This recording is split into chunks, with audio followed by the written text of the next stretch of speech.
Welcome, Dr. James Beckett, Sports Card Insights, another box battle, if you will. Panini football boxes, got some from them as my sponsor, and I want to compare them in an interesting way, an audio way, and see if you gain some insights. I did when I rolled up my sleeves and opened up the product and tried to figure out the pros and cons and what I'd recommend to myself as well as to any listeners that care to hear my opinion. But thanks sponsors, especially Panini today, but also Topps and Upper Deck, Heritage Auctions, Huggins & Scott Auctions, Mike Stadium Sports Cards, Burbank Sports Cards, ComC.com, and Beckett Media, Beckett Grading, Beckett Authentication. I noticed just in general that these are three products. They're all 2022. I'm going to do them in the order of a fewer number of cards to greater number of cards. So the 2022 Classics Premium Edition Football, just 6 cards in a box, 1 pack with 6 cards. Next was 2022 Panini XR. Same thing, just 2 packs, 7 cards in a pack. And then finally, 2022 Panini Absolute Football, which is 3 mini boxes with 5 cards each. So 1 master box and then 3 mini boxes. I kind of like that concept, but maybe each person has their own opinion. So that was 6 cards in the first box, 14 in the second box, 15 in the third box. So they're all pretty comparable in that sense. In terms of the pricing in the aftermarket, after things have been out a little while, they assume a secondary market price. Looks like XR is the more expensive of the 3, Classic in the middle, and Absolute being the not cheaper because there's still a couple $100, but less money than the others. And so it's interesting to me when I see that, because I think when you walk into a show or you walk into a store, you have dollars in your pocket or dollars loaded on your credit card or whatever way you have money. You have a choice how to spend your money. You could buy them all, but then there's many other products too. What's the pecking order? What's the hierarchy of cards? And it's based on whether you want more game used, more autographs, more younger players, more veterans, thicker cards, thinner cards, all those kind of things. Design considerations. So I want to get into some of that here. As I said, the price structure was such they're not so different in pricing that you could consider getting one as opposed to another. Each one is a little bit different price, but not double or 50% more maybe, but in the ballpark of being really good, solid products. One thing I note from all of these is that the Panini branding on the box is not dominant. The branding on the box in each of these boxes is the player, but also the logo, the sub-brand. Absolute is prominently displayed Panini in the background. Classics, big print, Panini, small print. XR, the whole design of that crisscross, that dominates the box. Panini, just a little small notation up at the top. You've got John Elway on the Classics. That makes sense. Jonathan Taylor on the XR. Again, this was done at the beginning of the year. And then Russell Wilson on Absolute. Same thing done before they had demonstrated whether they were going to have a big years or not. They didn't, but it wasn't Panini's fault. So first of all, with the Classic Premium Edition, you're promised 2 autographs per box on average. I did. One was a veteran, retired veteran, and I know exactly who collects that person. There may be a trade in the future to find a home for this nice card. And another one was a rookie, and not an obscure rookie, but I know exactly who collects that school, that popular university.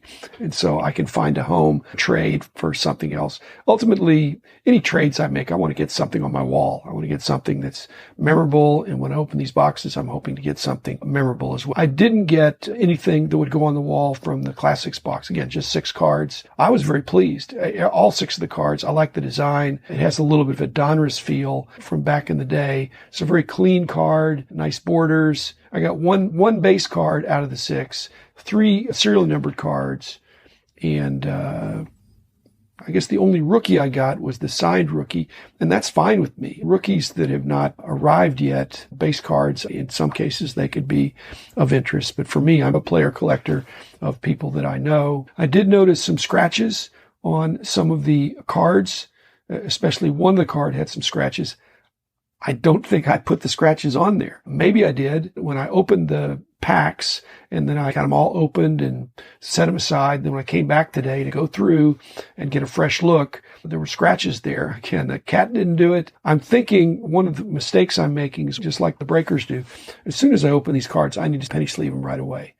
didn't do that. So I think I'm paying the price. That one card in particular has some scratches that are not easily. I'm going to just put a little microfiber cloth on it just to see. And it's still what you have with modern cards, especially the chromium type finish cards, is that surface is critical. All these chromium prism coated cards, frankly, same thing with this Classics Premium Edition. They have a border concept. And so centering really can be perfected, I think, by the modern card cutting techniques. Nobody's using a guillotine. They're using laser cutters and other sophisticated, very precise cutters and registration. So I really think that centering is within reason. Many products, especially these bordered products, can be almost perfected. So you're getting very close to perfect centering with the frame cards. Edges, same thing. No big problems with edges. I think against, what is it? You got corners.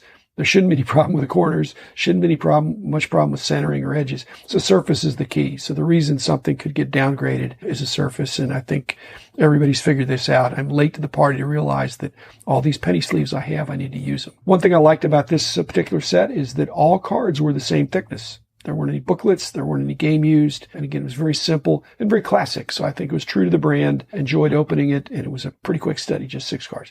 The second one, the Panini XR, 2 packs of 7. Jonathan Taylor on the box. As I said, they're promising 2 autographs and 1 memorabilia in each box. I did get that. Whereas the Classics Premium Edition has not been a consistent brand over the years, but they've done it before.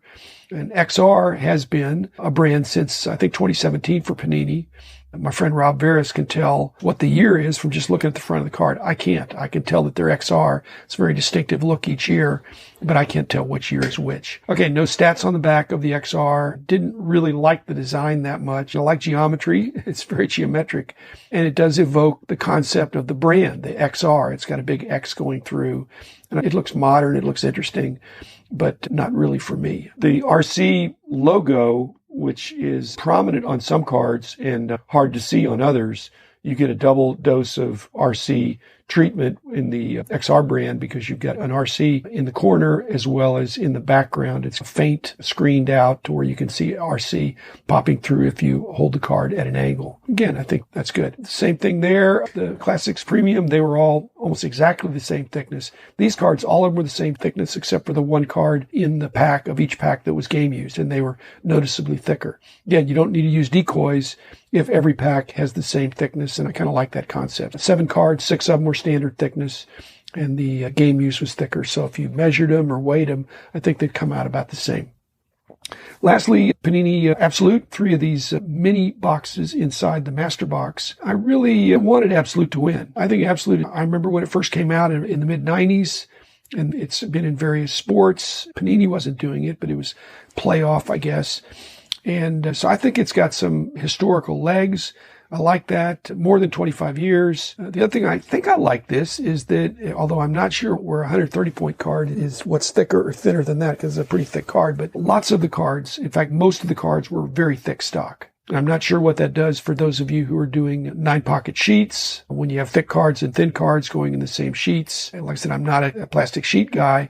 I do know that sometimes you've got a really snug fit for the standard size of penny sleeves, but I've got a bunch of the thicker ones going around, so I can usually find one there. The other thing I notice is that I sometimes find these very thick base cards. I find them in the dollar boxes if they're of a good player. When a card is thick, it looks like it ought to be worth more. It looks more premium when it has that thick stock. It looks like somebody put it together instead of the old-fashioned, especially if you go back to the junk wax era and a lot of the cards that are really considered not are quite thin and slippery. And these are very thick. So I did get my 3 autographs and my 2 memorabilia. In fact, one was an autographed memorabilia card. So I did get 5 really good cards there that had those attributes. And that's what they're touting. And so that's good. I felt like the Absolute was it had 15 cards to 14 to 6. So it's not based on just having more cards, but I thought it had the best card out of this, and I got the best worst card. When I open up the product and I think, what's the worst card you could get? Is it ugly? Is it still a decent card? And I felt like all the cards in the Absolute I liked. Again, they were thick, substantial. In fact, the thinner ones were some inserts and some serial numbered cards, so those were good too. I like the mini boxes. When Panini gets criticized, it's based on their decision to load up products with so many parallels that confusion is dominant. I didn't feel that here. Again, I think it's basically when you're dealing with a smaller set, a smaller checklist, a smaller number of cards, you don't notice the fact that there's how many different parallels there are. You just think, oh, that's nice. I got a card that has a serial number or a different color or some other design element. So I wasn't overwhelmed by the parallels. I think in a larger product, when you get a lot of cards, that's where it gets problematic. Yet it's a sales technique. They want people to keep opening packs, not just to get base cards, but to get the tougher parallel. Okay, last, final thing. The other reason Absolute was the best is the best card I got a 1 of 1. I'm not going to tell you who it is. I'm just going to tell you that it's an unpopular player. And my question to you is, which we can deal with in another episode, is it better to get an unpopular player or a player that is unknown or unknown? I think it's better to have an unpopular player that everybody knows the name, but they don't like him. So you can use your imagination to figure out who that is. Like, this possibly will go on my wall. I've got to send it into BGS to get it graded if I want to do that. And I probably will, since it's a 1 of 1. But again, this player is so unpopular that do I dare put him on my wall? Because every card on my wall has a story. I'm always positive tone. I'm not sure I can get a positive tone out of this very unpopular player, but I may give it a try. So if you ever come over and you see 1,000 cards and 999 of them are good guys and one of them is not, you may remember this episode. So thanks everybody. And thanks especially Panini for providing an afternoon of fun to open these up. And when it says on the box that ages 9 and above, I'm thinking, well, I am 9 and above. I'm worried that an 8-year-old might get this. I don't know what the problem would be there. I think as long as you can read and enjoy and follow football, which is even 8 and 7, I think can do that. So again, thanks Panini. Thanks everybody. Be back again tomorrow with another episode.